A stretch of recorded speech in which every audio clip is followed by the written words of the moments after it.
Welcome back to episode 4 of the Green Line Gazette. Today I'm joined by my good friend Riley. We are going to be talking all Prem, all English footy. We're going to go through Arsenal's shocking performance in the EFL Cup final, Liverpool and Villa's recent run of form, and we're just going to talk Prem team of the season. Riley's got a little game for us about our good friend Bukayo Saka, and then we're going to general Prem chat it up. Riley, how you doing, man?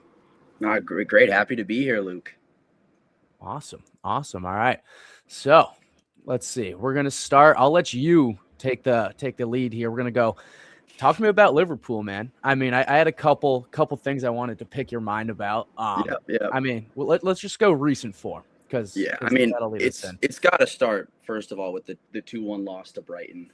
That was bad. Looking at that game, coming off the back of a great win against Galatasaray, where we won 4-0. I feel like that's been kind of a theme for us throughout the season, where we'll have a great performance, then off the back of that, just everything kind of goes to crap. And in that Brighton game, like we created almost nothing. Like I don't know if you saw the game, but the only goal we scored was Kirkes slipping in behind, stealing a header back to the keeper and lobbing it over the goalkeeper. Other than that, we created almost nothing, and Brighton had a bunch of chances. Like Danny Welbeck scored 2 goals, who's like, I mean, that's shocking, dude. Welbeck doing a double. I know. Against Liverpool. It's bad. It's really bad. Like everything seems like it's dropped off. The defending's not been where we want to be. Kanate's had a couple like real howlers. Van Dijk's level's definitely dipped. Salah's level has dipped. It just feels like everything's going wrong for us at the moment. I mean, it's like such an interesting team for you guys. Like you have this like age out group of like Van Dijk, Salah, whatever, Kanante getting older, but then you have like these new, like these young guys like Gravenberch and like Verts or whatever. So it's, I don't know. I'm shocked. Like obviously as a Villa fan, like our form, we'll get to that in a second, has been horrible. Every time we have dropped points, like you guys have not. Like what do you have to say about that? Like every time there's a gap for you guys to climb, especially like this UCL football battle, like it's getting tight. Like Liverpool's just not rising to the occasion anytime there's an opportunity. I mean, I feel like a lot of that just comes back to like the lack of consistency. Like it's just like we can't string wins together. I don't really know if it has anything to do with like pressure, if they're like the guys are thinking about the gap. I'd really just think it's like the lack of consistency. Because like, if you look at this team to last year, like the crazy thing is we only added players. Like the only people we lost were Luis Diaz and Darwin Nunez, pretty much. But the biggest problem for us is just how much Salah's level has dropped off. He went from last season 48 goals and assists, the most in a 38-game season ever of any Premier League player, putting us on his back pretty much game after game. And now his form has just dipped so much that we're no longer able to get all those goals off him. And I feel like it's really hurting us. But that alone can't explain what's going on. I think a lot of it probably has to come back down to the manager. Because like you said, this is such a talented group of guys like Ekitike, Vert, Salah, Szoboszlai, Gravenberch, McAllister. Like this team is so good, and for the level that we're performing at, being behind a team like Villa, who's not very good, I think is a bit shameful. Okay, my boy. I mean, well, it's shocking.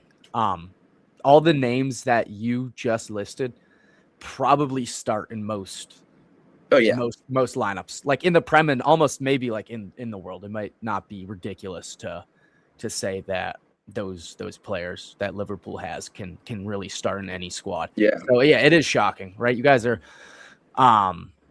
6 point. Yeah, there's a 6-point gap now. Or sorry, no, 5-point gap. Excuse me, between 4th and 5th. I mean, I'm pretty sure the EPL's getting that 5th spot from the coefficient. Yeah. I'll let you talk about that because I know we were talking about that before. Kind of, it depends how Europa League, Conference League, right? Like we might be like riding on Crystal Palace to give the Prem that 5th spot. Yeah, it's absurd. But I think that's kind of a big advantage for us because like if you watch the Champions League, you saw like City got bounced, Chelsea got battered, Newcastle got battered. It's only Liverpool and Arsenal that went through. But because battered's not even battered ain't even the word. For what I saw happen. Sorry. It was a murder. No, it was a murder. But I was just going to say that because the Conference League and the Europa League like impacts the coefficient, it's a big boost for us because like Villa, you guys are the favorites to win the Europa League. That's huge for the coefficient. I think Palace is in the Conference League. They also, I think, are the favorites to win that. So if both of those teams progress far, and I mean Arsenal, if you look at Arsenal's path, they're playing Sporting, in this round, and then after that, like they're probably going to play Barcelona, which could be a tough game. But I still back Arsenal to probably at least get to the final. So if you have a team in each of those competitions get into the final, it should be pretty much a lock for us to get that last coefficient spot. Yeah, I mean, and you have Forest, who is, I believe Forest is Forest in the conference? I think they're in. They played Midtjylland or whatever. I can't pronounce that Norwegian. Let me look it up. But I know Forest. Yeah, but Forest won their round of 16 game. Yeah, so no, they're in the Europa. A battle in the Prem to focus on too, though. So yeah, it almost reminds me of like shades of that 2022, 2023 West Ham squad with Rice, who won the Conference League, but finished almost. I think they finished I think they kind of got back up to 14th around the end of the season, but they were like in a real relegation battle, and I mean they put it all in on the Conference League, and good for them. Like they got that silverware, but yeah, like. Forest will be interesting because you were in a very real relegation battle with. We'll get to Spurs later with a team that's like, you can't even fathom how Spurs have ended up in the position that they are in. So if you're Forest, like you gotta maybe pick priorities and you say what's more important to you: a shot at a European trophy where you may not be the favorite, or staying in the Premier League for one more year, right? So, I mean, that'll be interesting to see it play out. But I mean, back to Liverpool, we kind of deviated there. Like, what has to change if you're Slot? Like, what? Like, are you making lineup changes? Are you tactics? Like, what changes? Yeah, I mean, I think the first like biggest change we have to implement is Rio Ngamoa starting more often. I don't know how much you've seen of him, but he's just so lively off that left wing, and like. Cody Gakpo, who's played most of the games there, has just become like completely ineffective. After having a great season last year, it just feels like every time he gets the ball, he runs right at the defender, cuts in on his right foot, tries to shoot, and the shot gets blocked pretty much every time.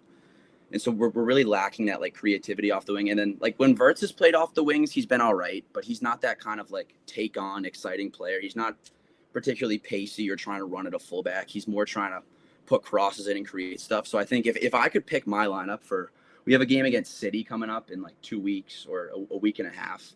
I would start Ngamoa off the left. I'd put Ekitike up top because he's probably been our best attacker so far this season pretty easily. I'd keep Salah off the right, assuming he's healthy. He missed out in the Brighton game due to injury, but I'm assuming he'll be back. I'd play Wirtz in a 10, which I think has also been a problem with our setup because Wirtz is like, we've been trying to stick him out on a wing, and he's really not a winger. Like, he can do a job on the wing. He's technical enough. He's gifted enough with the ball, but that's not really where you're getting the best out of him. Like, you want him getting in those forward spaces, playing those balls through to Ekitike, taking shots at the top of the box. I mean, that was shocking to me that he's not like playing like a central role or like a 10 or even like an 8.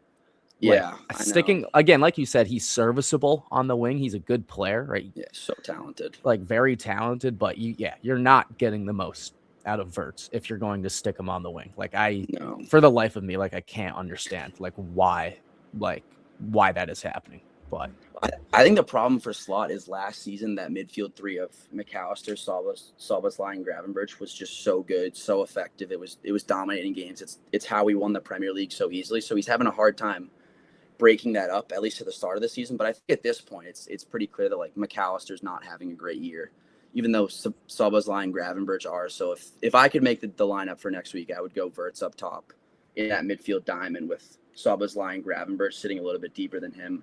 And then I'd keep the back four the same. I know Slot has played Szoboszlai at right back a little bit.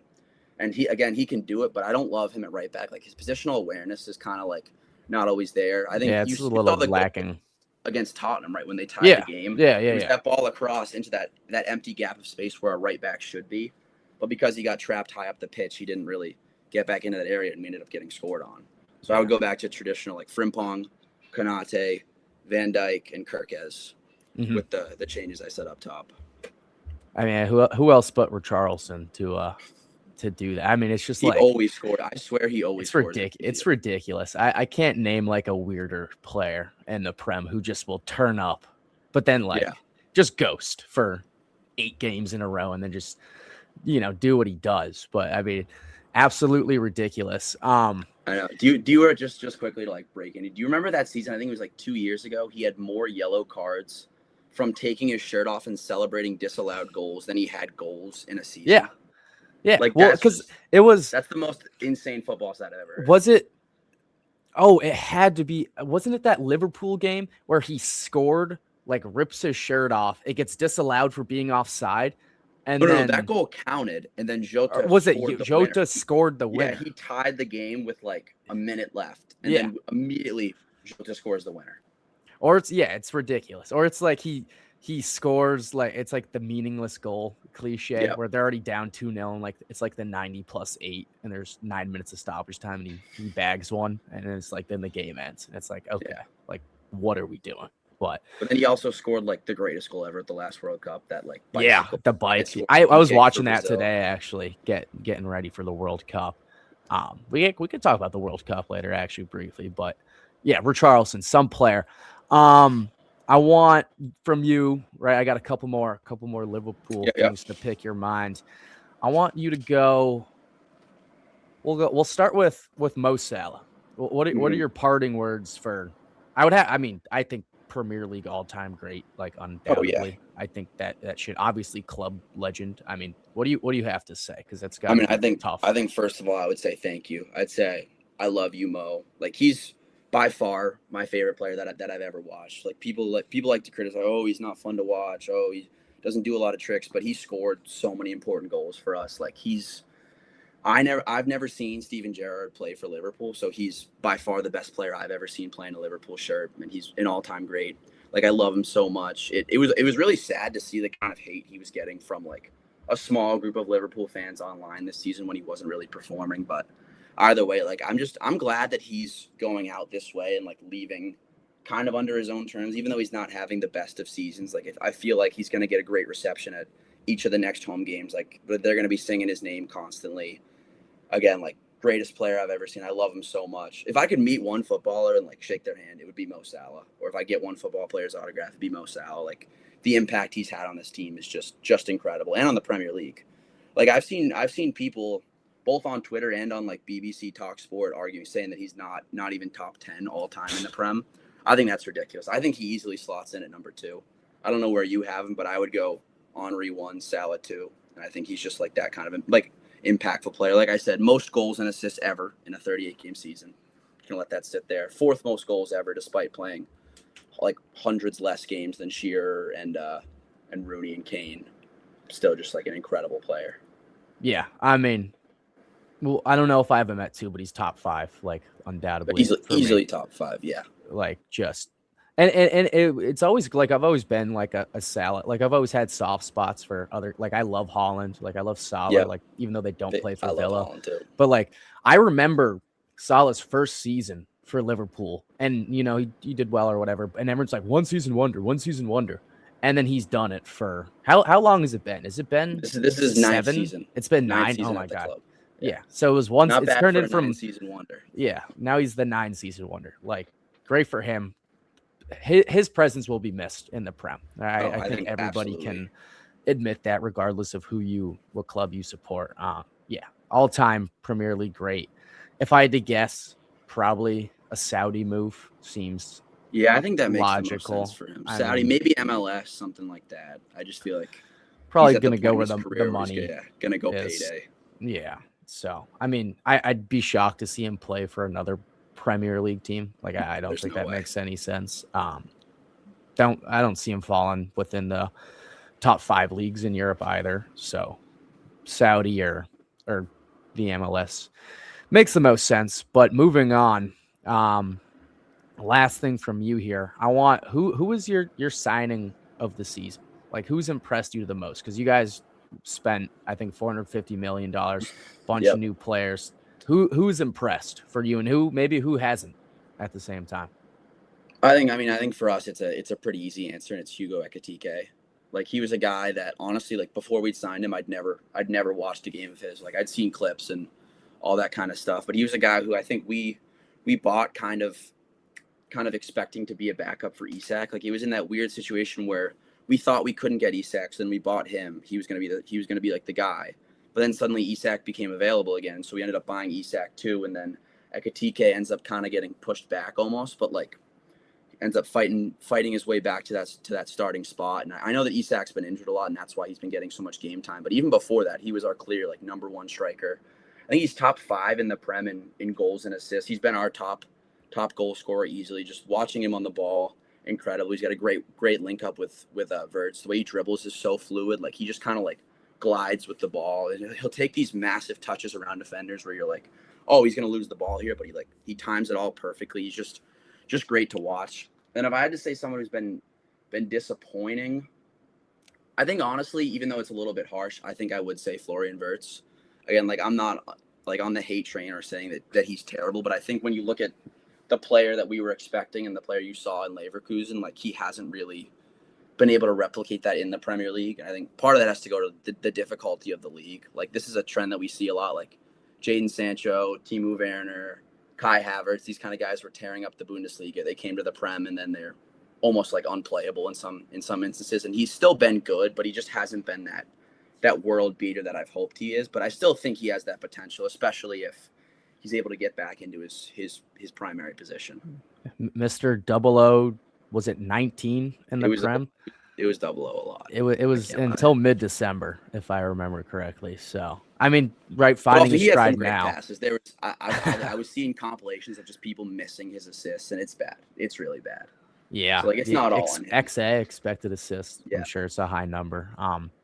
But fair enough, right? Like, it kind of, that seems like the trend. Like, I'm trying to think of, obviously, Holland. I'm trying to think of players who came out of the Bundesliga into the Prem and hit the ground at the same pace. Like it's few and far between. So I can't think of any off the top of my head. At least recently. I know in the past recent ones. Guys who have moved, but even to Isak, like great player. Like it's a shame he basically shattered his leg. Like when he comes back next year, I would not be shocked if they play Ekiti, if they try and play, if it's still slot, which we'll get into that.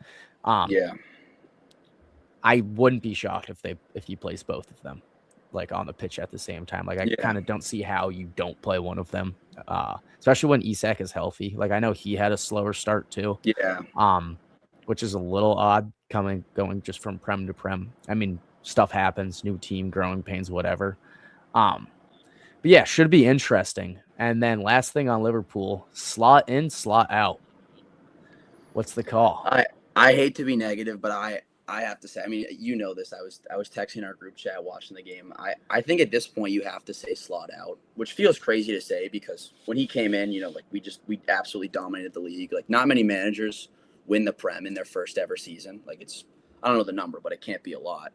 And then to see kind of like how far we've fallen this season, I just feel like with the level of talent you have on this team, there's almost like no other explanation for what's going wrong. Like I can't be certain that it's his fault. You know, a lot of guys have really regressed, but I just feel like he should be able to get more out of this group of players. Like this group of players should not be sat at 5th in the Prem and, you know, kind of somewhat lackluster in the Champions League. Like we lost the first leg to Galatasaray, even though we had that great kind of comeback in the second leg. I just feel like someone like a Xabi Alonso might be able to get more out of this team, particularly out of guys like Wirtz and Frimpong, who he coached at Bayern Leverkusen the year that they were invincible. And so I think I would personally prefer to get Alonso in next season, but I wouldn't say slot definitely has to go. Definitely, like it's one of those tough things because he gets a lot of credit in the bank for that Premier League win, but it's just not been going our way this year. Yeah, absolutely. If you don't have anything else to say, I think we're going to move to Villa if you're all right with that. So yeah, I mean, let's talk Villa. Better than it has been, but the bar for has been incredibly low. Right, we just picked up that 2-0 win over West Ham relegation side. We looked great, but it is West Ham, so I'm not too like moved by that. Looked great against Lille in the Europa League, right? Smashed them 3-0 there and away. That's the team I've been expecting to see all season, but let me read you our past fixtures. 3-1 loss to United Prem, 4-1 loss to Chelsea when we got battered, a 2-0 loss to Wolves in the Prem, a 1-1 draw to Leeds, We get bounced from the FA Cup 3-1 with a red card against Newcastle. We beat Brighton, tie Bournemouth, lose to a 10-man Brentford. That was the hardest game for me to watch.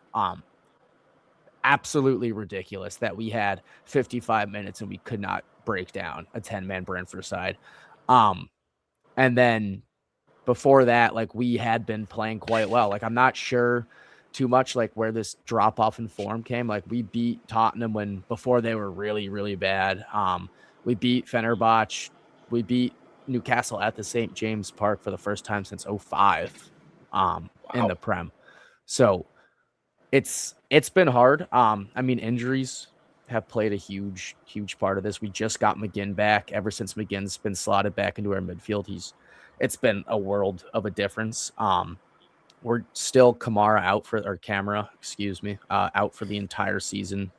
That's hard. Tielemans has been out for about 2 months now. He's been missed. He's kind of been getting back in, but definitely not full strength. But we've just been getting lucky, right? We talked about this. Every time Villa drop points in the Prem, which is literally like the past 8 games or something, somehow like Chelsea, United, and Liverpool have not capitalized. I mean, it's a little different. Like, what would you say? Like, I think it's different for United because where were they when Carrick took over? I think they were pretty low. I don't know the exact number, but I think they were down definitely below half.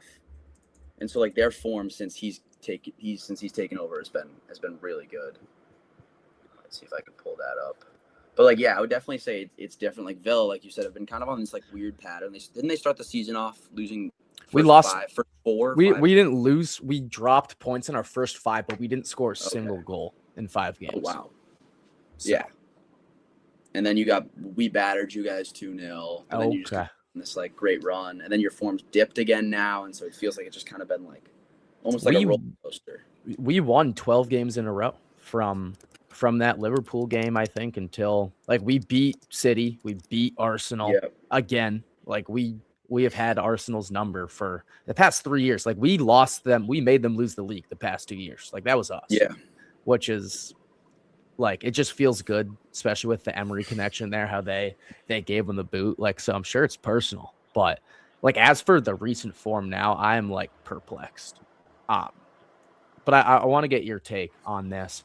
So obviously Villa's not catching Arsenal anymore. We were in a title race for a little bit, like, and it was very exciting, like 4 points off, 3 points off, 2 points off, right? And then everything went south. But at this point in the season, I would rather see Villa give up on the Prem and just focus everything on the Europa League. Because regardless of how it ends, like if you win Europa League, you're getting that Champions League spot that you would have gotten if you tried to battle it out in the Prem. And we were talking about this before we started recording. Villa hasn't won a major trophy since 1996, which was the League Cup. So I think what was it called? Was it like the Carling Cup? It was something different, like way back. It might have been. It's been like different sponsorships. Yeah, but it's just whatever. The League Cup in 95, 96 was Villa's last major trophy. I think my opinion is you forget about the Prem. You'll finish top half of the table. Like, who cares? But you get that European trophy. You get Champions League football. And then you just recoup, get everybody healthy, and move on. I mean, that's my take, though. I don't know what you think. Yeah, I mean, I couldn't agree more. I think, like you said, because the most important thing is getting Champions League football for next season. And you have a competition like the Europa League where I think you guys are you're into the semifinals? Quarters. Into the quarterfinals? Yeah. Yes, you have 3 rounds to go. You're clear favorites in that, as opposed to the Prem, which is kind of ramping up. Your form hasn't been as good. Like the teams you'll be playing in the Europa League are, I think, significantly worse than a lot of the teams you'll be playing in the Premier League, which might be kind of a hot take, might be kind of a Prem central, a bit of a Prem elitist take, but I still think you're just so much better off going for the Europa League. Also, like you said, no trophy since '96, and again, that trophy was a League Cup, which is it's the worst of the major trophies. Yeah. It's in my opinion, it's the worst of the major trophies. Like I don't really think that matters. I think Europa League clearly better, and the biggest and most important thing is you make Champions League. You could lose every Premier League game, but if you win the Europa League, you're through the Champions League, and then no one cares where you finish. All that matters is if you're getting Champions League football next year, and if you're staying in the Prem. So I couldn't agree more. Yeah, I mean, and I'll show you. Let me pull it up here. Right, can you see this on my screen? The Europa League bracket. So I Yeah. think that's a great take. Like I would be hard pressed to say that any of these teams outside of Porto Yeah. and maybe Porto could be Bologna, tough. this we got the worst draw here, right? You get Lille, which is ridiculous. Hmm. But then you get Bologna, who took care of Roma, and then you get a Prem team and one of Portugal's best teams. So like it's not going to be easy, but I agree with you when I think it will be easier than grinding out the Prem, like Yeah, at this point in time. At least that's my take definitely. on that. And the added benefit of the trophy again Yeah, is really huge. right. It's been way too long. I definitely want to see one. This kind of feels like the year to do it. Like I was heartbroken when we lost in the Conference League, um, our first year qualifying for Europe. Like that was just absolutely brutal. So to see one fall would certainly be nice. But I mean, this side of the bracket is no gimme. Like Bologna No, is a yeah, very good informed team, and then you either get Porto or Forest. I would have to guess it's going to be Porto. Like yeah. I don't think Nottingham Forest has like I don't. I mean, maybe they could do it. Like, what do you think? I doubt it I though. think it's I don't know because if you look at the way they sneaked by FC, this is kind of Midgie casual Land or for me, but whatever. Yeah, I've never heard I of this can't team pronounce it. honestly, and they barely I think they're snuck Dutch by. or something. That would make sense. I just and the way Porto's been going, I don't see Forest beating Porto here. It wouldn't. I mean, nothing's impossible. Forest is definitely a talented side. Like if you look at what they did last year, they're kind of similar to us, where they've just like dipped a lot, but their dip I think has been a lot harsher than ours. And I think Porto's just a more well structured and well balanced team. Where I think Yeah. Forest has those guys who can kind of get after you and hurt you, like a Gibbs White, Elliot Anderson in the midfield, a couple of those attacking players, but. I just don't think they're as structured and solid as like Porto. So I would back Porto, especially over two legs. I mean, yeah, and then right, we already talked about it. They're also in that Prem relegation battle. Yeah. Like they're going to have to choose at one point. Your squad is not. You don't have enough squad depth to be battling relegation and fighting No. for the Europa League, especially given the side of the bracket you're on. So, yeah, I mean, I'll be shocked if I hope they do. Right, it's good for the coefficient, and Yeah, great for it is. Forest. Like, cool to see him do well in Europe. But yeah, I mean, well, no way. I think no way, in my Yeah, opinion. because I don't know what you think about this, but I think first and foremost they should want to stay in the Prem. I think that like if they were to get relegated but win the Europa League, like I would see that as a Forest fan as pretty bad, right? Because like I think even though you're getting that trophy and Champions League football, like the revenue that you get for being a Premier League team is just so much substantially more than being in the championship. And I think it's like sometimes when teams go down, they don't come back up. Like Forest went down 20 years ago and just got back up. Like I think it was 3 or 4 years ago. So I think that Uh their huh. number major priority should be to stay in the Prem and let the Europa League feel set like come second. I don't know how Forest fans feel about that. Maybe there are some who would prefer a big trophy, but I think that they would by and large want to stay in the Prem. Yeah, absolutely. All right, we're gonna move on to. I'm torn here. I don't know if I want to talk about the Carabao Cup or our team of the season. We'll get the EFL final out of the way because I don't think there's too much to say here. No, I not mean, really.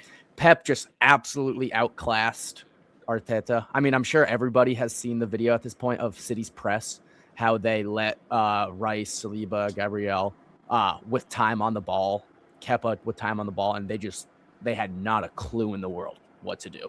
They couldn't make space. They can't work off the ball, and they look so flat and just like pathetic. So I mean, let me hear what you got to say because I got a couple things I'm ready to rip them on because that might have been like one of the worst performances in a final from a team as good Yeah, as good as you're supposed to be, and you do that and your first shot at a trophy since COVID. Oh, I would definitely agree. I think City's press was a big talking point. The way Arsenal set up, it felt like they were just so defensive. Like I've seen so many screenshots going around in like the 20 something minute. They're sitting with all 11 guys in their own box, not really looking to get after City. Which this was a City team, by the way, who was missing their two best center backs. Like Gahey couldn't yeah, play, I think, because he was already cup tied. and then Ruben Diaz missed out due to injury. But this was just an Arsenal team that really didn't look to attack at all. And I think part of that definitely comes down to the fact that both Eze and Odegaard weren't available. Like those are the two kind of midfielders that Arsenal has who can, be creative, who advance the ball forward into those like final areas, and who are, clinical in those positions, as opposed to stacking it up with Rice, Subamendi, and I don't know who else they had in there, but they really missed Eze in that game. I also think Arteta, and I've heard a lot of people talk about this too. I think the selection of Kepa was a pretty big mistake. Like he's a guy who has a big reputation of just massive blunders in this competition. Like, do you remember the EFL Cup that we played against Chelsea where Yeah. Oh my God. Mendy played the whole 120, was a brick wall. Kepa comes in, lets 11 straight penalties in, and then skies his penalty. Yeah. And that's the one where he refused to come off, right? No, that's a one. That's a different one. He also lost that one too. That one was against City, and his coach is like telling him to come off. He's waving him off. No, I got this. And then City went on pens.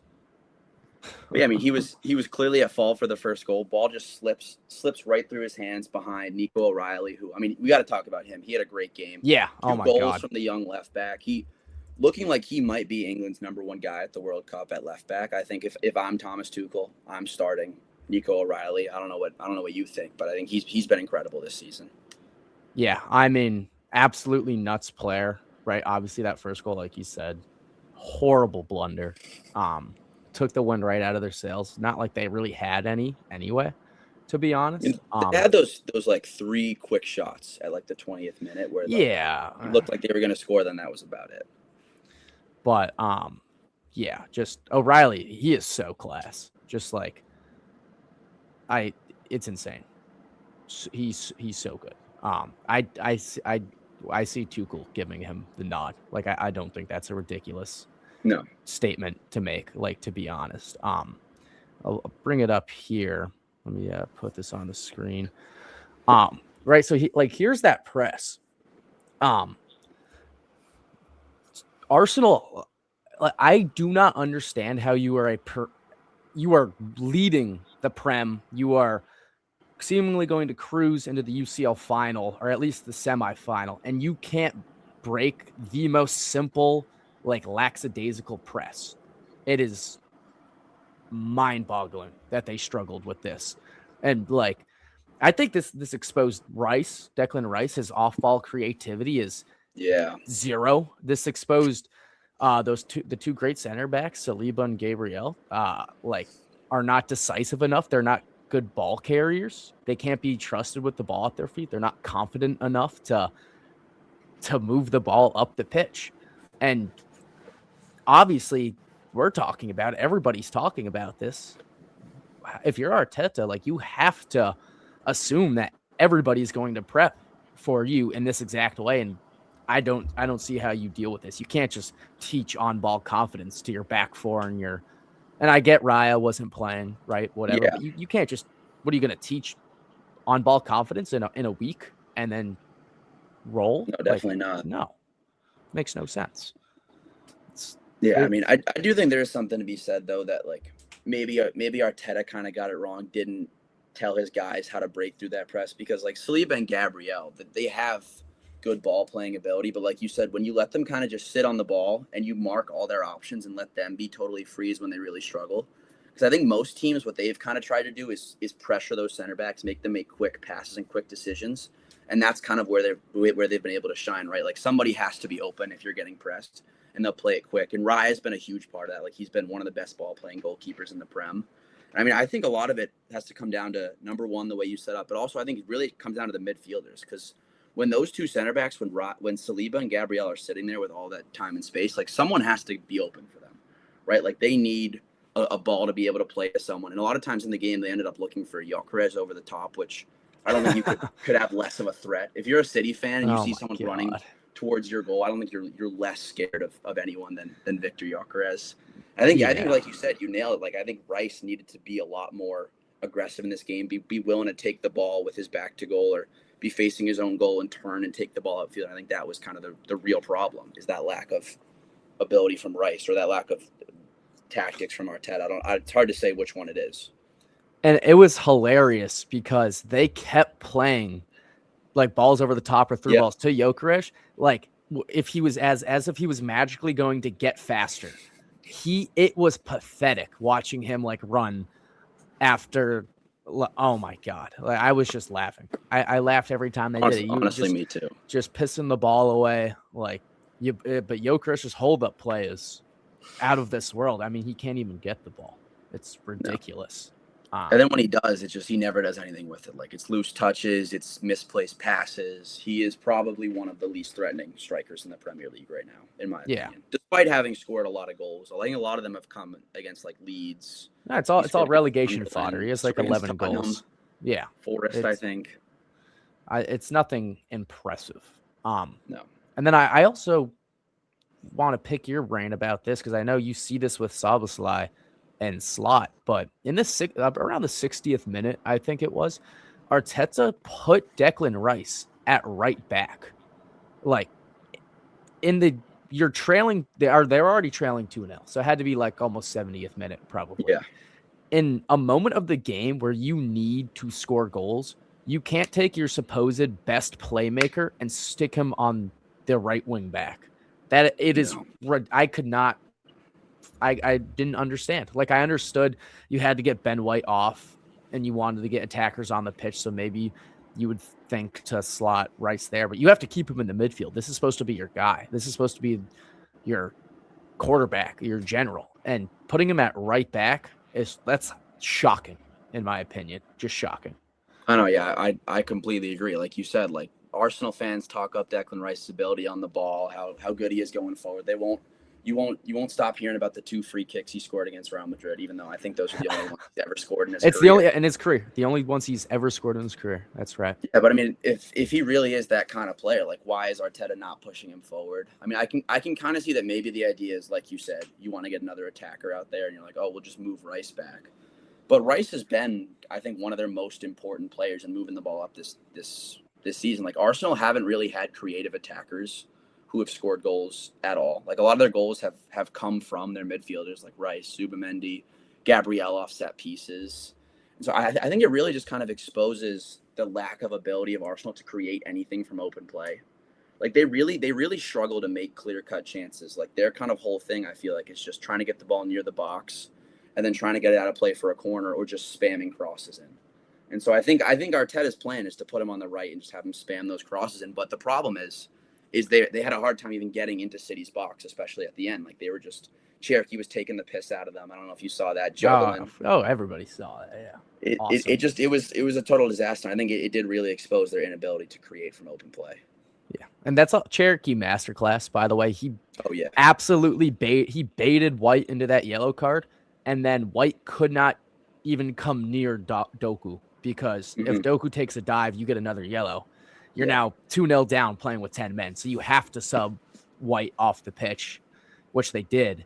And you're also just rattling everybody. Absolutely hilarious. Like, the dude's a baller. I don't know if you've seen his, like, those, like, compilations of him in training. Oh, yeah. It's just, I have. His touch is just ridiculous. This French team this summer, there's no way France does not win the World Cup. Like, yeah, no, I think the clear favorites, clear best. Mbappe, team. Barcola, Cherokee, like Ekitike, Dembele, like Tchouaméni, Camavinga. Oh my god, dude! The team is so stacked. It's and in ridiculous. the back line, you have Saliba, Kanate, Upamecano, Koundé, Theo Hernandez. It's just they're stacked everywhere. Unbelievable. Yeah. Team. So disgusting team. Absolutely filth. So we'll see, but we'll see how that shakes out, man. It's the World Cup. Anything can happen. Exactly. One-off games, you never know. Yeah. We could also talk about, before we move on to our team this season, that Saka stinker in the EFL. Oh, my God. 21st minute, already limping. Looks stiff. Looks like he's 32. Like, no on-ball skill in that game. But we all knew he was a fraud, right? Yeah. Like, why are we acting surprised at this point? So, actually, before we get into this team of the season, you brought a little game for me to play that relates directly to Saka. Is that correct? Oh, yeah, I did. I also, before I do that too, I brought a little like fun fact I wanted to share also. I was scrolling Twitter the other day and I saw some guy say that the 1920 Liverpool defense is a better attack than the current Arsenal attackers. And obviously, like, I laughed and I was like, oh, like they're bad, but they're not that bad. If you look at the goals and assists in both seasons, so in 1920, Trent had 17 goals in his like combined 17 GA. Robertson had 14. Van Dijk had 6 for a total of 37. This year, Gyökeres has 11, Trossard has 10, and Saka has 9. So there's still a few more games to go, but 3 defenders from the 1920 Liverpool team have 7 more GA than Arsenal's starting front 3, which I think is just hilarious. Yeah, that's I can't even believe that's a real stat. That is nuts. That's hilarious though. That is hilarious. And then for Saka, I've got a list here of like Prem players, and I just want you to guess if this player has more or less GA than Saka this year. All right, let's go. First off, Hugo Ekitike. More. Yeah, easy. Harry Wilson. That's easy. Harry Wilson, Fulham. It's got to be more. I feel like he's been on fire for Fulham. Is that correct? He's been great. Yeah. Do you know how many? Do you have tallies by any chance? I don't have them in my list, but I can pull it up quick. I think he was 4th or 5th though. Wilson's been absolute class this season. Would not be shocked if he gets a big move. He shredded us too when we played Fulham at Craven Cottage. His left foot is so good. He's got 10 goals and 6 assists in 29 games. So he's having an incredible season. Yeah. I would see a big move for him. Almost certainly. And I'm going to say Danny Welbeck. Danny Welbeck. I mean, obviously he did the double with Liverpool. There's 2. I know I've seen his name on score sheets earlier. How many GA does Saka have right now? He's got 9. That's the benchmark. 9. Danny Welbeck. I'm going to go less. He's got more. Oh, my God. Danny Welbeck has more. And, do you know how many? Oh, my God. That's hilarious. I think he was at 11. I didn't put tallies in my thing. I just put like the higher or lower thing. So I would remember. But I don't think he's that far ahead of him. But I think he's got like 11. 35-year-old Danny Welbeck. More. I know he has more. Yeah. I know. Not by a lot though. I think not by 1 or 2 more. We'll get to Watkins later in the general section, but yeah, I know he has more. Phil Foden. Oh, it reminds me of the Twitter post that's been going around. It's like nobody won the Foden Saka. Oh no. Palmer debate. Yeah, there was no winners. They all lost. Everybody's fallen off, which I don't agree with. Obviously, Foden, Premier League, Young Player of the Year, whatever. Not important, but this season, dude, Foden's been shocking. I mean, he kind of found his form like a month and a half ago, but I'm gonna say Saka. I don't think Foden's got more. Oh my God. Then I'm gonna say Nick Woltemade, the Newcastle signing. The Newcastle signing, the big guy, yeah. He has more. I know he has more, right? He's got to have more. Yeah, there's he's got more. He's been Kevin Shada on Fulham. Not on Fulham, on Brentford. And then I got just 2 more after that. No, absolutely not. He has more. Dude. Dominic Calvert-Lewin, and then he has. I know he has more. He's actually been tearing. He's been like him and Grealish have like had these like resurgence seasons, which has been awesome to see. But yeah, obviously, Calvert-Lewin's got more. Yeah. Then lastly, I got Mo Salah, who everyone washed Mo Salah. His career's Salah. over. He's leaving. Right. Going to Saudi. Saka, so who's got more? And we know Mo Salah's got more. Yeah. Yeah, so I don't know if you could tell, but it was just they all had more. I kind of caught on there towards the end. That is shocking that everybody has surprising names on there. Like I think old 34-year-old Danny Welbeck, Richarlison, ridiculous. Foden too, considering how bad a season he's had. Woltemade, Benjamin Sesko. I don't know if I said him, but he's also got more. Trossard also has more. The opposite winger on Arsenal. It's hard to say what's gone wrong with him because he really was. I know it's almost like a meme to say prime Saka when he's 24 years old, but like 1 or 2 years. Yeah, last year he had 10 assists in like 10 games, and then he got hurt, and obviously like that kind of fell apart. But he was having a great year. Then all of a sudden he's just. I don't want to say washed because again he's 24, but he really can't seem to do anything.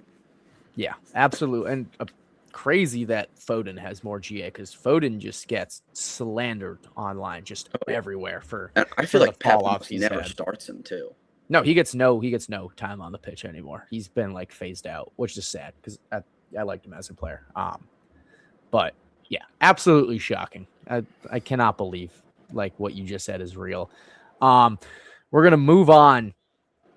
EPL team of the season. I don't know. I just did it in a 4-3-3. I felt like that made the most sense. Is that how you did yours? I did 4-4-2 Four four because I two. wanted to fit more midfielders in, but I think either way Okay. works. Either way. All right. I mean, we'll just go. We want to go 1-for-1 here. Just You start trade back goalkeeper. for. Start Yeah, from I'll the start with back. goalkeeper. Pains me to say I have Raya, 15 Yep, same. shutouts. I hate him. I hate Arsenal. It's no Me too. secret, but like it's hard to deny. Like 15, especially for a guy like him, he's not a big person. I don't know if you No. know that. Yeah, they He's always for a make fun of him for goaltender. having the Yeah, T-Rex arms too. like doing that at his size, 15 shutouts in the Premier League, absolutely insane. I think next closest is like 10 or 11. Low-key might Yeah. be Jordan Pickford, which is like He's also been I incredible. don't He's know a how he always stays relevant. Like he's gonna be England's goalkeeper for the next like 40 years at this rate. But yeah, I mean, so we both have Raya. I don't think that's that shouldn't be too shocking to anybody. We'll start on the back line. You'll like this. One of my outside backs, Kirkres. I mean, really. I think he's been class. If he came to Villa, like not that he would, but I mean he's class. I love the confidence he has on the ball. I love the way he tracks back. He has his pitch, his awareness on the pitch is insane. Like Oh yeah, it blows he's me so away. good. So for that reason I have him in. He's like a lifeline for Liverpool this season, especially when they've been struggling. Yeah, great player. He's my first outside back. Yeah, I have to disagree. I think if this was on like who's currently the best or like on current form, I would agree with you. Like he's been incredible, but I think you can't ignore how shaky and kind of like erratic he was to start the season. Like he was getting benched for Robertson sometimes. It didn't look like he understood the system, which again I think that's part of just learning a new team. And so that says nothing against him as a player, but I went with O'Reilly. Like obviously he had those 2 goals in the League Cup, but other than that, he's been incredible for Man City, both attacking wise and defensively. Like he's been part of a pretty solid back line, but also like been able to get forward, scored a couple of goals. Like you saw at the weekend, his movement's great, his passing's great, he can play with both feet. So young, so like exactly Pep's kind of player. Like can move into the midfield and play those passes, then can also drop deep and defend his own box. So I went with O'Reilly. Yeah, my other outside back was O'Reilly. Same exact reasons. Swiss Army knife, right? Can really play anywhere, but really excels at that outside back position. Gets up and down the pitch really quick. Yeah. Really, really fast player. Understands the game well for how young he is.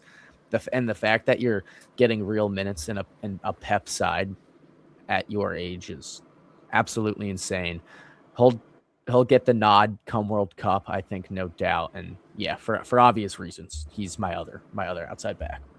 Yeah, I went with Reece James off the right. I think like obviously injuries have hindered him a little bit this season, but I think this has been one of his healthiest seasons in years. And he's one of those guys when you watch him, he's so talented on the ball. Like people always talked about for years how like it was the Reece Trent debate, and I never wanted to admit that he was better than Trent or was the best right back in the Prem. But I think it's pretty safe to say, like, ability-wise, he also has the ability to drop into midfield. Like, Rafinha's been playing him almost like a CDM. He can just kind of do everything. So technically gifted. I couldn't leave him out. Yeah, it was between him and Kirkres for me. For that last Kirkes. position, Kirkes. I'll call him Kirkres. I can't pronounce half the people's names in the Prem.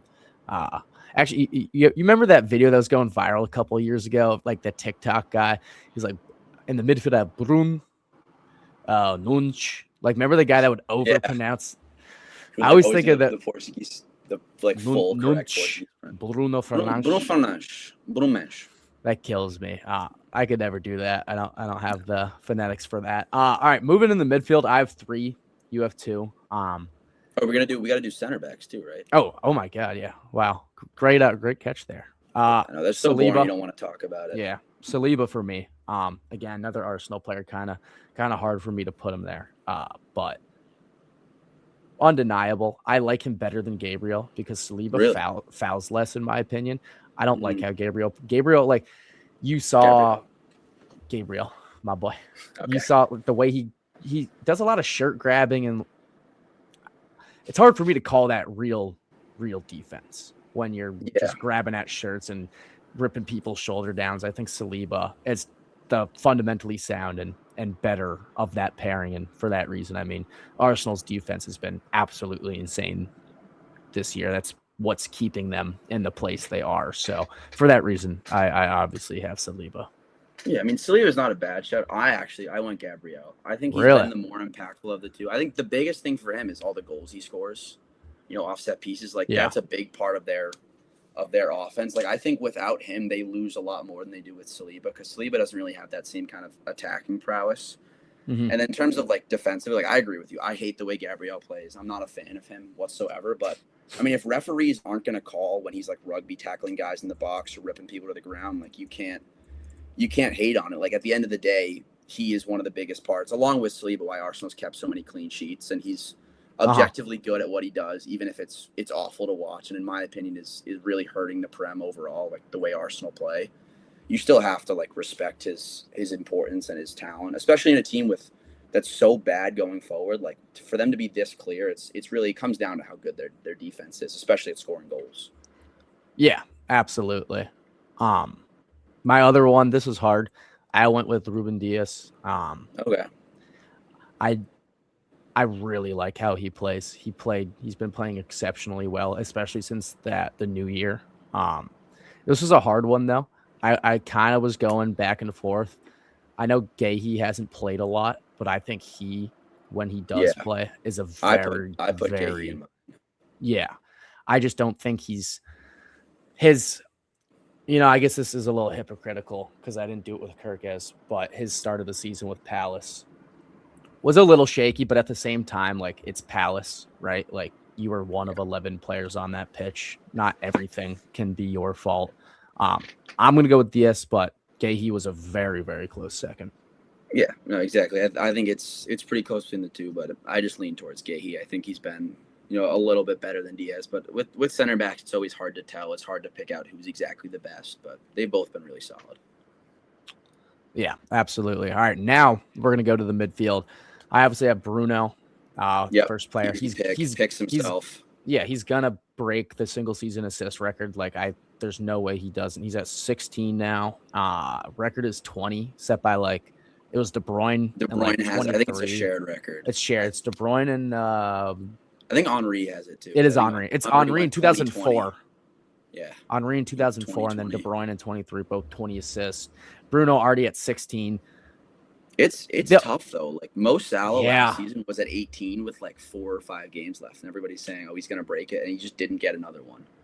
And then we're Mesut Ozil a couple years ago. I think he had 16 by Christmas or something like that. It was something absurd, and then just only got 2 or 3 more the rest of the season. It's so hard, so volatile. But yeah, I mean, I would not be shocked if he breaks it. Been one of the best players in the Prem, absolutely. Yeah, I mean, it's hard, right? You got to count on other people to finish for you.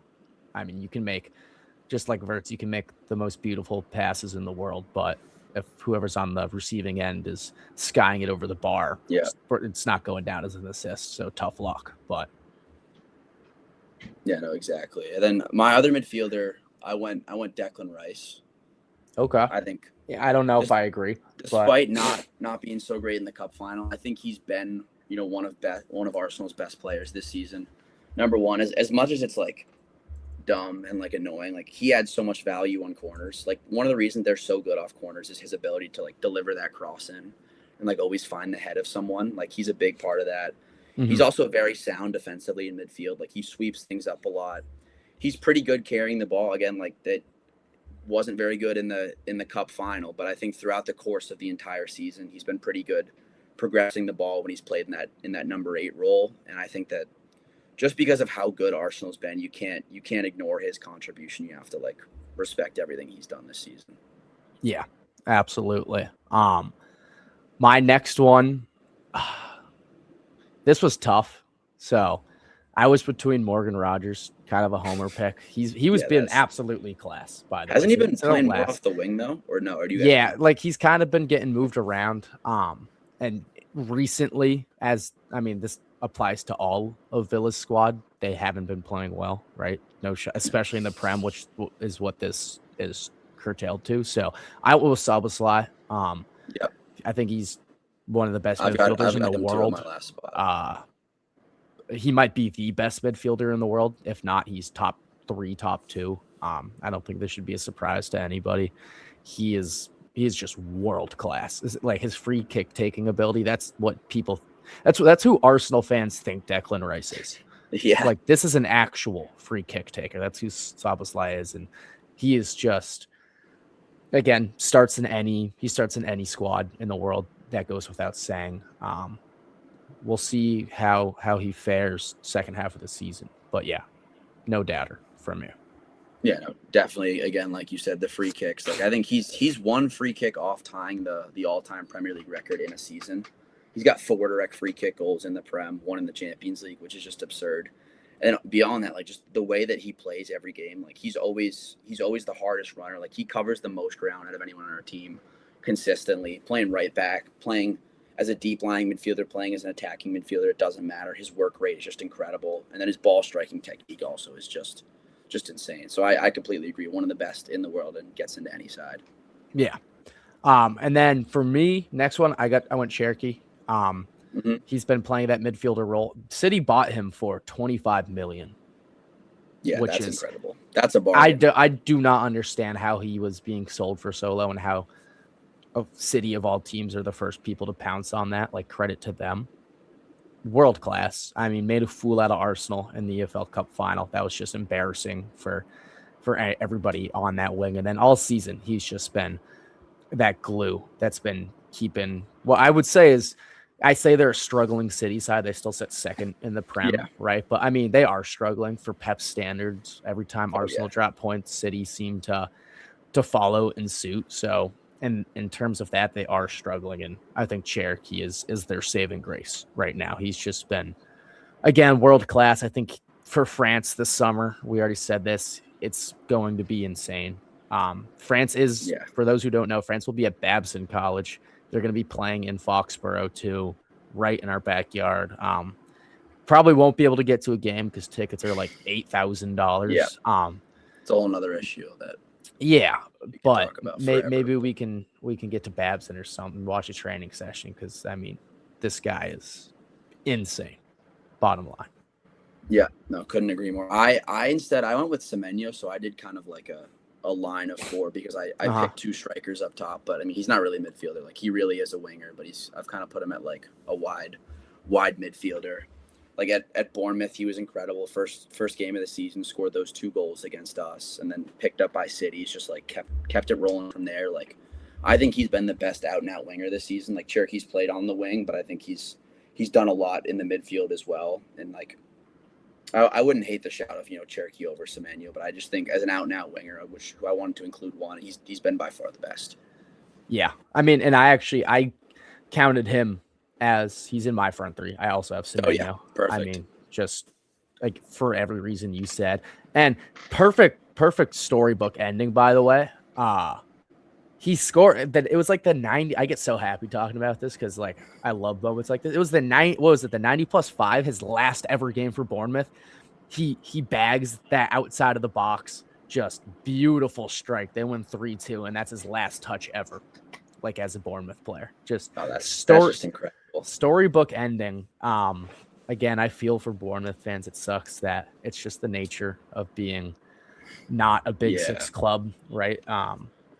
I've been there with Grealish when Villa had to sell him, right? You don't really have an option when teams like City come knocking with the money they throw at you. It would be wise to take it, and they did.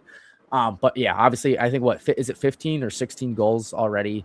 Wouldn't be surprised if he catches Haaland, Haaland has not been producing since the new year, somehow still leading the Prem in goals, which is just like hilarious. It's a testament to how good he is, though. Yeah. Like even in a bad season for Haaland, he's still first, and like that's why I have him included in my list. I don't know if you put him there, but I have him as one of my strikers. Just like so good, so inevitable. Even when you feel like he's off, like he's just still bagging 20+ goals. It's insane. Yeah. Absolutely. I do have Haaland as well up top right in the middle there. I mean, he's getting bantered for not scoring, and yet he's still leads the Prem by like 6 goals. I think it is. I Oh think he's yeah, like 22. It might be 8. I think he has 20. Does he have 22? And does Thiago have like 16 or something? he's got 22. Thiago has 19, Oh wow! All and right, so Thiago, Semenyo's at Thiago's 15. catching up. Okay. But yeah, like just literally a testament to how great he is. We already talked about how he's kind of one of the only Bundesliga players in recent memory that's hit the ground running. Yeah.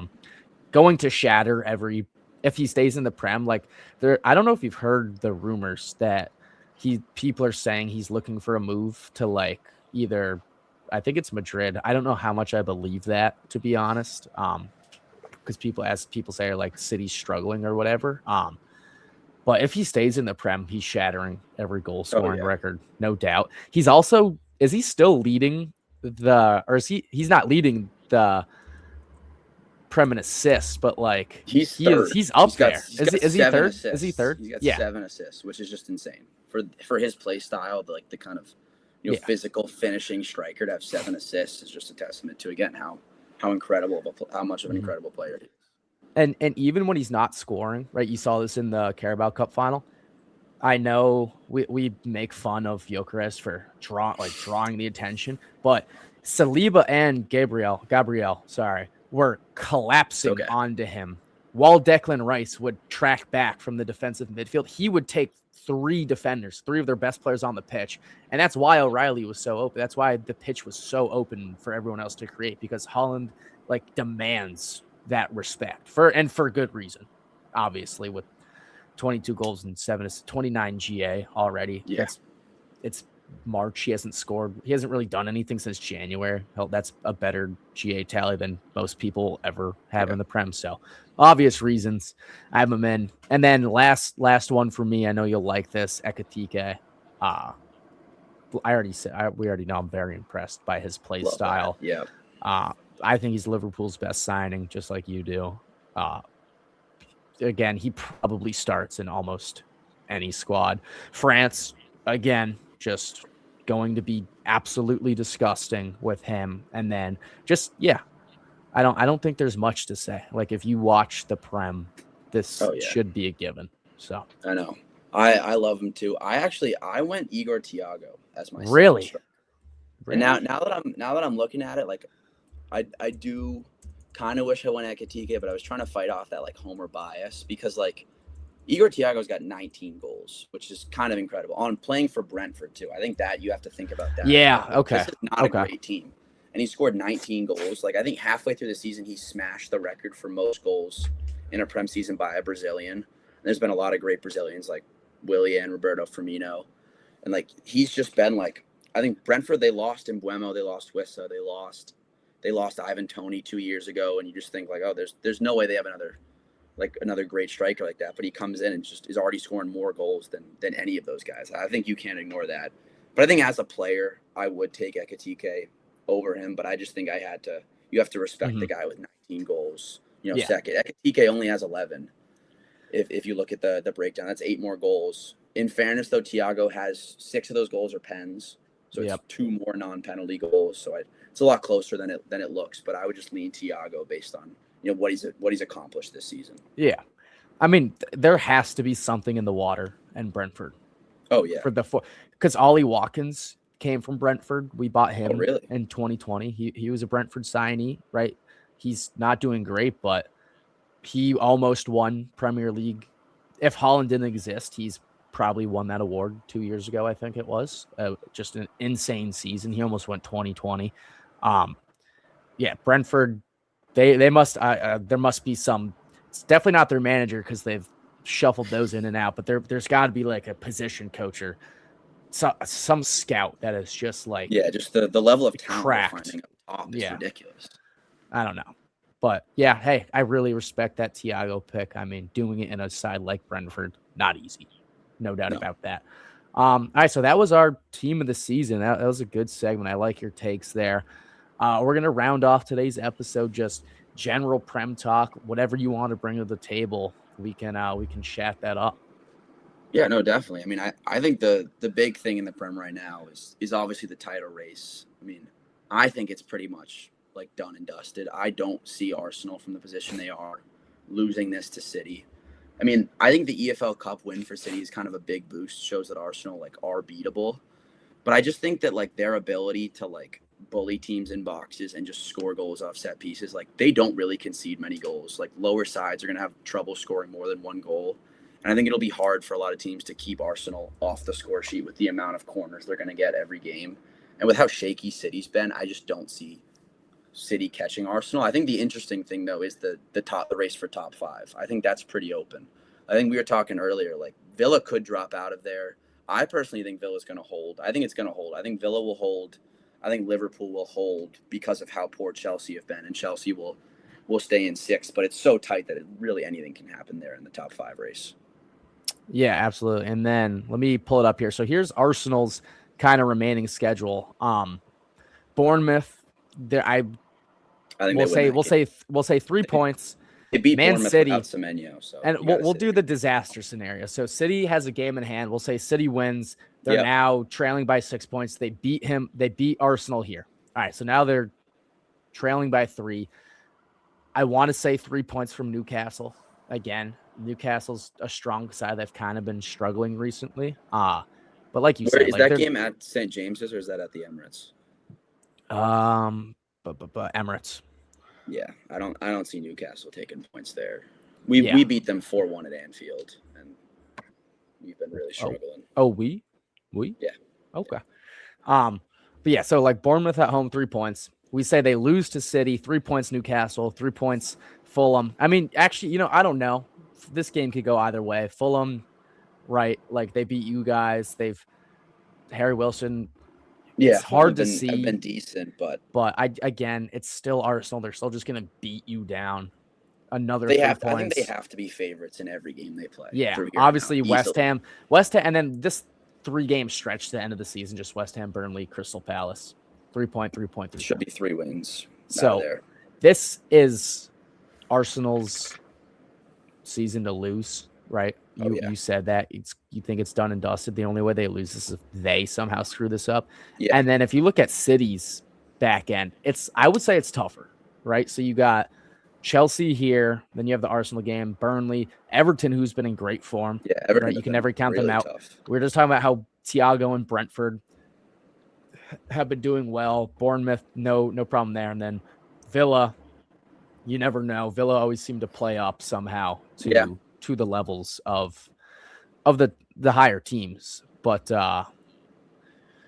yeah, I mean, as much as I don't want to admit it, I think I think Arsenal's kind of bagged this. I will be shocked. I will be shocked if they bottle. And if they do bottle this, hilarious. This is one, it's hilarious, and 2, it might be the worst choke ever. Like I'm not ever, no, because that's a little ridiculous. But like, not actually.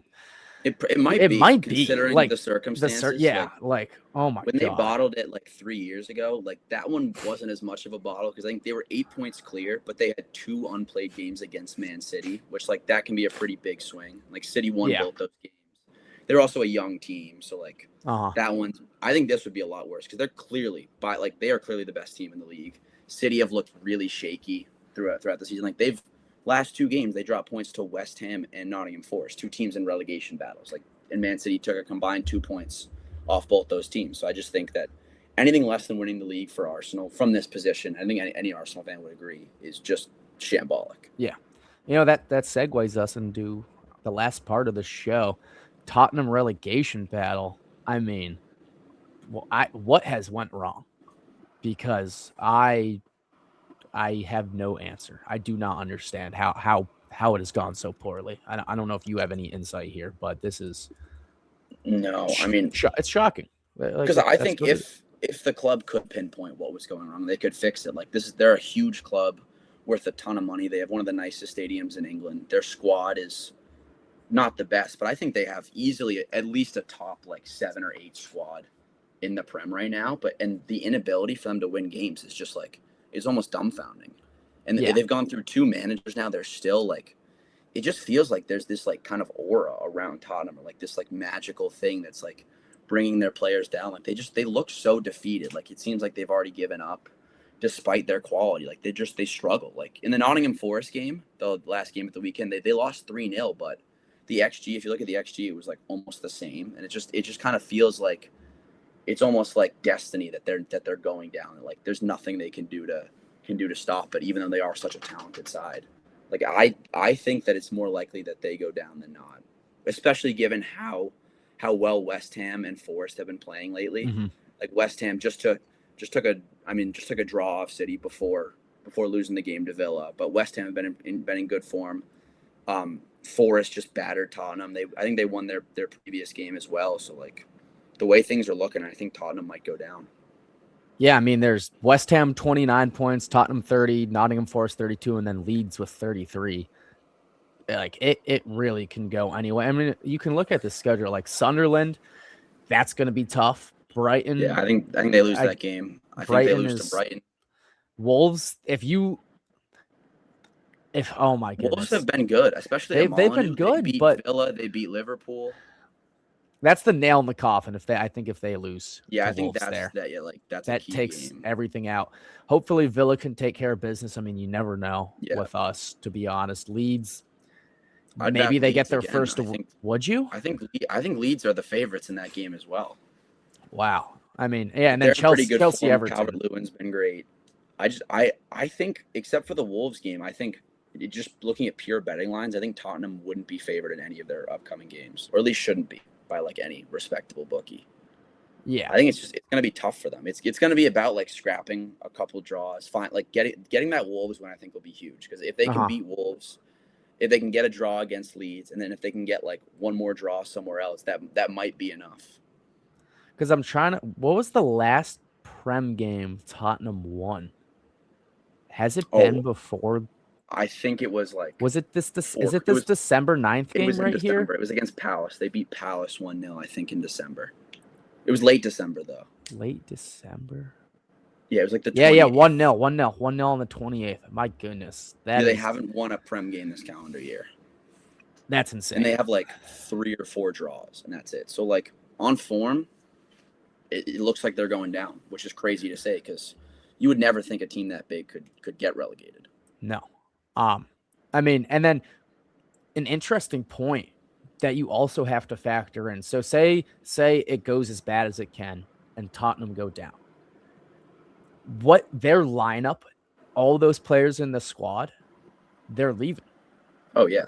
I'm sure in their contracts there's relegation clauses that say if I get relegated, I'm allowed to forego this contract and become a free agent.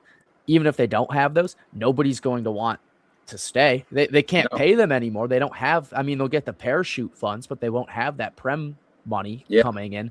They're going to lose all their players. And I mean, maybe this is a Nottingham Forest case where they don't come back up for 20 years because they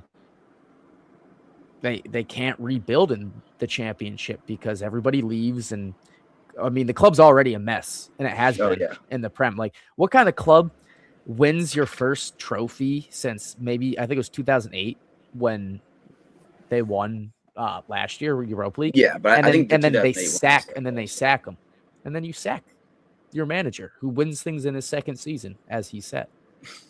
That's Big Ange, man. Like they did finish 17th in the league, which I think you have to remember too. But hey, we talked about if you get that Europa, right? No one cares where you finish. It's European hardware and it's Champions League football. Like, it's true. Sacking him, makes absolutely no sense. I would have given him this year, and maybe if it goes as bad as it is now, and he's still at the wheel, then Andrew's gone. But clearly, the board has no respect for any of their managers. So if they go down, I wouldn't be shocked if you don't see them for a long time because it's going to be very hard to recover. It definitely will. I think the one thing they might have going is just the amount of money that they have. Like, they'll be able to throw so much money at a bunch of these like championship level players. Like you'd think they'd be able to climb back, but again, you would think this Tottenham side would never be relegated in the first place. So it really is tough to say, especially with the dysfunctionality. Like, I think the most shocking thing for me was how poor Thomas Frank did. Like, he was a guy at Brentford. Like, Brentford were always such a tough team to play against, despite like the lack of talent in that squad. I felt like Thomas Frank was always getting the absolute most out of his players. The way he set up, I thought, was like incredible. And then to see him at Tottenham like get sacked after a couple of months was a shock, and I think just shows something is clearly like very wrong with this organization. Yeah. Absolutely. I mean, I guess we'll have to see how this plays out. It really could Yeah, go any way. Um, if they get relegated, when was the last time a Big Six team got relegated? I don't even I believe think in it the was. Big Six either. Like it's such a joke. Whatever. Yeah, But I mean, one I think Villa have earned like Tottenham's spot in the Big Six at this point, yeah. but Okay, I so it can't says remember the it was last time. City. City finished 18th in 01. Um, But they weren't even Big Six at the time. If you no, think of like they the weren't. team No, back then, that was before Saudi money, so they're like the they were little just club in average. Manchester. Yeah, Yeah. So this will be like historic, and how they will respond, it'll be very interesting because it seems like impending doom for Tottenham, in my opinion. no, But I could not agree more. But again, we'll have to wait and see. we will have to wait and see. I mean, that's all I have from over here. I don't know if you have anything else you want to put on the table Yeah, I before mean, we end just out. quick, like some news I've seen today. I don't know if you saw this, but you know how Liverpool's playing PSG in the round of in like the quarterfinals. I think the games are like April like 7th and like Uh-huh. 14th or something. But PSG has gotten their game mid or their game at the weekend against Lens in between those two games postponed by Ligue 1 for no reason other than to prepare for the second leg at Anfield. And Lens like actually like made a statement saying they're not okay with this at all. Like they think this is like ridiculous because they want to play that game. Obviously, they're in a title race with PSG. They're Yeah. actually behind them, and so they would love to play Liverpool play PSG in between two Liverpool games. But Ligue 1 has just decided to postpone the game for PSG, which I think just reflects really badly on them as a league. And like I think it really solidifies the Farmers League accusations that like PSG is the only team in that league that matters to the league. And I think honestly it's completely unfair. Like you would never see this in the Prem. No, like absolutely not. And they already did that this season Yeah, with Chelsea, or when they were playing yeah. Chelsea. I Against think when they Chelsea, were they prepping for postponed that Chelsea, game. they postponed League One games, and they're going to do it again. Absolute joke, like you said. I couldn't agree more. I mean, the clear favoritism that Oh yeah, the only money maker in your league could possibly maybe lose the league, so you give them special provisions so they can survive. It's embarrassing. I mean, I think they're the worst top 5 league in Europe. I think they sit at yeah. 5, and for good I think reason. I think it's Um, pretty clear cut fifth. just embarrassing stuff from them, to be honest, and being so blatant about it too. Having Lens come out and say we don't want this, and then still upholding it while people are actively calling you out, and they see no problem with that. It's shameless. So Oh yeah, no, great absolutely. point. I can't understand how that's even. I don't know how UEFA greenlights that. Like, can't somebody I step don't in? I Like, is don't know that what allowed? UEFA can do. Like, can they say you have to put the game back? Like, they can't move the Champions League games. Like, that's kind of all No, they yeah. control. I think if the domestic league decides to like move around their schedule, I don't think UEFA can like make them Do not. anything about it? But I think they should be able to. Like, I think it honestly is ridiculous. It's bad. It's just a bad sign of competitive integrity, both in Ligue 1 and in the Champions League. Like, the Champions League doesn't want the reputation of like certain teams taking weeks off in between, like when other teams can't. Like that just looks bad all around. And I don't know, like Ligue 1 shouldn't want this reputation that they're getting of being a joke of a league, of being literally just this is PSG's like Farmers League. It's just I think it looks Yeah. bad on all fronts. I mean, and it's also um like it's part of playing Champions League football. Like, Oh yeah, why is United doing so well? It's because the only competition they are playing is the Premier League. They're not in the yeah. FA Cup. They were out early in the Carabao Cup. Not in European football. They're playing the least amount of games they've ever played in a single season. It's like 40 something. Um, so it's like that's Champions League football. It tests your squad depth. Like, can you play in all these competitions and still win? Like, that's the test of a truly good team. And when you purposely forego that challenge and get league games postponed, it's embarrassing. Like, I don't know how you have any pride in taking that way out. So great point there. I mean, shameful stuff, really. Yeah. I definitely couldn't agree more with everything you said. Like you'd never see this in the Prem. Imagine we got our midweek game, like we tried to get that postponed. We'd be the laughing stock of the league. We'd be Yeah. laughed off by every team. The Prem would say, no, like go to hell. You got to play your game. So it's just bad for Ligue 1. bad for Liga. Really bad look. Would never. I don't think that flies in any of the other top 4 leagues, to be honest. Like it's, I mean, maybe Serie A. Like that place is a zoo. Like no, that place. It's so corrupt. We're just slandering leagues now. We're just making fun of every league that's not the Prem. But yeah, embarrassing stuff in France. Not too shocking though, given the composition of the league at all. No, definitely not. I mean, that's all I have for us right now. I don't know if you thought of anything else in the last 3 minutes, but we had some great conversation. Yeah, no, I mean, I think that's all. So I think we're gonna end out here. Thank you again for listening. Cool reminder, we just got published on Apple and Spotify podcasts, so you can listen there. Also listen on Substack and YouTube, all under the Green Line Gazette. All episodes are free. Feel free to share with a friend.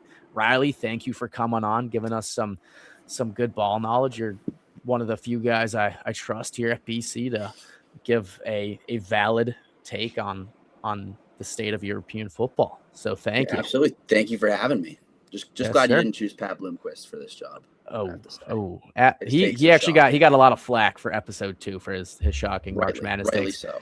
He might be back on Sunday for some Elite 8 Final Four stuff if things shake out correctly. But I mean, again, he's a great personality. Love to hear from him, but the take's not always there. That's right. Face for radio, Pat Bloomquist. That's all for now. Not me. Hey, I did. That's episode 4, though. Thank you for tuning in. We'll see you back here for episode 5. Riley, good as always, and we will catch you next time. Awesome. Have a good one.